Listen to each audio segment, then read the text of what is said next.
the lentils and the rice on their own, they taste real good, but they kind of look gray. So that's why we paired it with this coleslaw. So this is such a beautiful colored coleslaw. We've got the, can you see this? I'm looking at, yeah, there you go. So I used red cabbage. So we made this on the fly and I changed, this is what I had in my house. I always have cabbage and carrots because they're easy. Cabbage and carrots are great to keep if you're worried about potassium. Your cabbage is low potassium. Your carrots, if they're raw, lower potassium. They last in the fridge forever. So this is, if you're doing your big shop, these are your last things to eat in the fridge. Get through anything like your tomatoes or your zucchini or any of your other veggies, your herbs, your lettuces. Eat through those first and then save your cabbages and your carrots for later because they last so well. So I grated some of it up. You can see this beautiful color in here. So, I mean, you don't need to watch me really grating, but just to show that you can just grate it, keep your fingers safe. If you don't want to go through the trouble, you can always use a food processor. So just pop them into the food processor, especially if you're making a big batch. The other thing is, if you don't want to grate carrots and cabbage, you can always buy those prepackaged mixes. Those are great. Just pop them in the fridge. They're not going to last as long as that they are when they're whole. I will also say if you're making this slaw, I think it's good for about 3 days. The flavors are going to really marinate with that oil and vinegar together. But don't pre-grate your cabbage way in advance because I've done that before. And if you do it, I think it's only got a 2-3 days on it. Keep it whole. It's pretty quick to grate. Otherwise, it's going to go a bit slimy and smelly on you. So it should smell fresh. Cabbage shouldn't really smell not good until it's going bad. Okay, so I've got this all in here and I didn't pull out a spoon. Now I'm searching through my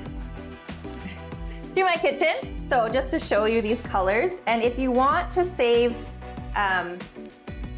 another dish, you can. I think Dani, when she made it, did make the dressing at the bottom of the bowl, but I wanted to show you the dressing. So this is your olive oil. I had rice wine vinegar or rice vinegar, but you can use apple cider vinegar, a little bit of the low sodium soy sauce and maple syrup, and then you can just drizzle it on. And I would make this probably a little bit before, or like I said, you can make it the day before. Oh, it smells really good.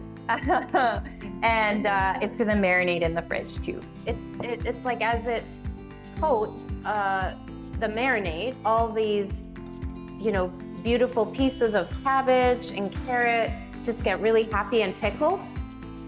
And so you're getting tons of flavor without salt, right? You're getting tons of fiber without all the other things you don't want. And this is like a great side dish with anything you want to have. You can throw this into your salads too to beef up. What's the proper term for veggies? Spruce up your salads. There you go. Spruce up your salads. So lots of lettuce. Jazz up. Look at that. See, we're thesaurus too. You can add that to your salads at the end of the night too, to throw on the dinner if you want to make it elevate. A bit further. Nice. Oh, elevate. Look at that. Thank you. Says it's coming from you, Dani. I love elevate because oftentimes there's like a bit of, I guess, I don't know what the right word is, but judgment around using things that are classically inexpensive, like cabbage, lentils, and rice, right? But these are things that fancy restaurants are embracing now, right? Because it's all about flavor, and getting flavor in doesn't mean you have to spend a lot of money. I'll show you what the product looks like. Magic is when I doing here. did double boil. Yeah. So perfectly, really nice roast potatoes still. They didn't fall apart or anything. And what I would suggest is as soon as the water is boiling, the first time, after a minute or two, switch the water out. You don't have to boil them a long time to get rid of the potassium. You'll still do fine because you're double boiling. Yeah, and the key there is you're switching up to fresh water as well, Yeah, right? that's So right. once you've boiled it once, put it in the fresh water.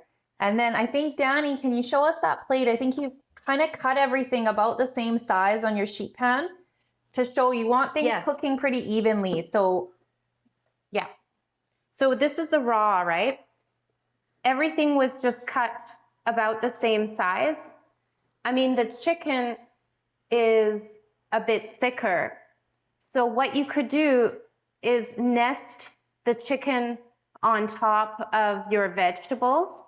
So the chicken gets the heat and the vegetables kind of are protected. And then the chicken kind of marinades the vegetables. It tastes really good. So you could do it that way in a casserole dish. and then just check all the ovens. I think we mentioned it in the recipes, but everybody's oven is going to be different for the cooking time. So I always recommend getting a food thermometer and keeping it in your drawer. And it's going to help you not overcook your food, because I know personally for me, before I had it, I would kill all of my meat twice because I was so nervous about it being undercooked. And so I didn't even eat meat for a long time because it was so dry. So using that meat thermometer is going to keep you safe and make sure it's cooked properly, and also going to probably prevent more food waste, because you're going to cook that to the proper internal temperature and not overcook it. So do use that for the chicken. So then you can check if you want to take the chicken out earlier. You can keep your veggies in so they crisp up, or vice versa if you need to. I always like to use the thermometer. So I also wanted to show you the lentil bowl, excuse me. Look how pretty that is. And you can add some chicken that you've made. I mean, this is massive, right? So I would just shred